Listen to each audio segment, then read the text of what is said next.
Sheikh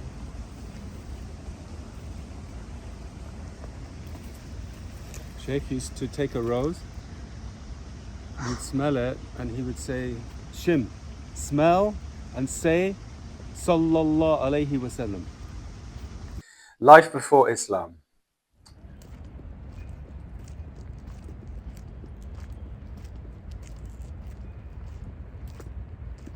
I went traveling, so when I came, I came to Egypt when I was not quite 24, and I went to Sudan. I'd spent the summer here, and then I traveled to Sudan, and I spent 10 weeks traveling.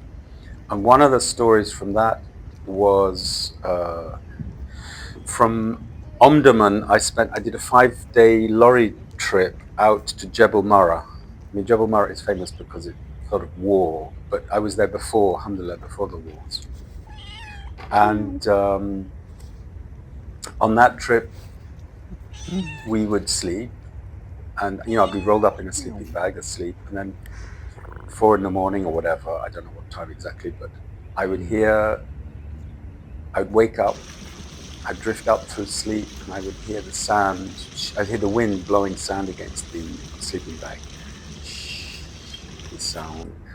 And I would hear somebody calling the prayer quietly, and 2 or 3 people praying. So this was just like almost in my dream time, so this was kind of like drip feeding, if you like. I went to a zikr one Thursday night after a Californian friend said, go to the Sufis, they take anybody. Kitty is the one who said, go to the Sufis, they take anybody. She didn't say even you, but this was clearly implied. Okay. In the middle of nowhere, in the middle of the most beautiful landscape, I remember seeing one man praying on his own. And the thought crossed my mind at the time. I thought, that person is praying because he wants to pray. He's not praying for anybody else. He's praying to the Creator, if you like. Yeah, I mean, there was something very powerful about that image. Came back to Egypt, and I was 5 years in Cairo, basically, before I became a Muslim. The first 5 years in Cairo, I was stoned most of the time. Mastur, okay? Da, da, da, da. This whole idea of conversion, it sounds like you're sort of changing a petrol car into a diesel car or something. For me, it's so clumsy. It really, just as a sort of, I mean, I know this is the language that people use, but and I went to a zikr. Sheikh Abdul Hayy, he called the azan. I got in the back row, and I simply copied the person beside me. And then after the prayer, again on instinct, I got up and I went round and I sat right beside Sheikh Abdul Hayy.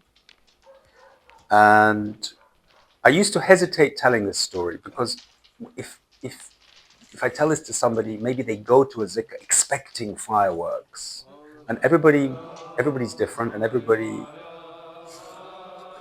experiences these things differently. But I went round, sat down beside Abdul Hayy, and the lights went off, and he started singing, and I joined in. I didn't listen and copy. I joined in with everybody else, and it was like there were 17 people there, and it wasn't like 17 people singing. It was like one voice. This was extremely powerful. May Allah forgive us. Okay?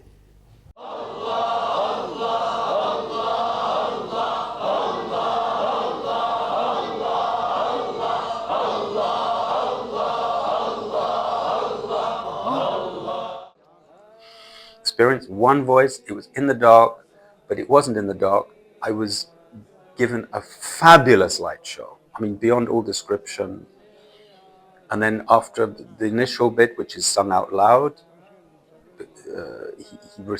he says Fatiha Sharifa. He said, read Fatiha 7 times, silent, and everybody recites it silently. So suddenly there's a silence, and I'm sitting there in silence.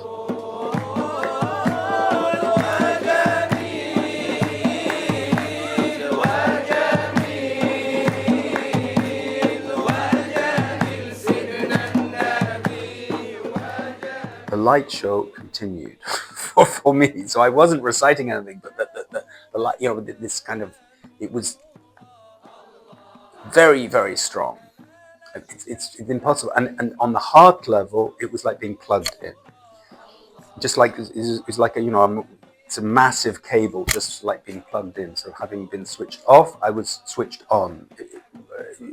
More typical language would be said my heart opened, was opened, and I had been waiting for something. I've been looking for something like this my whole life.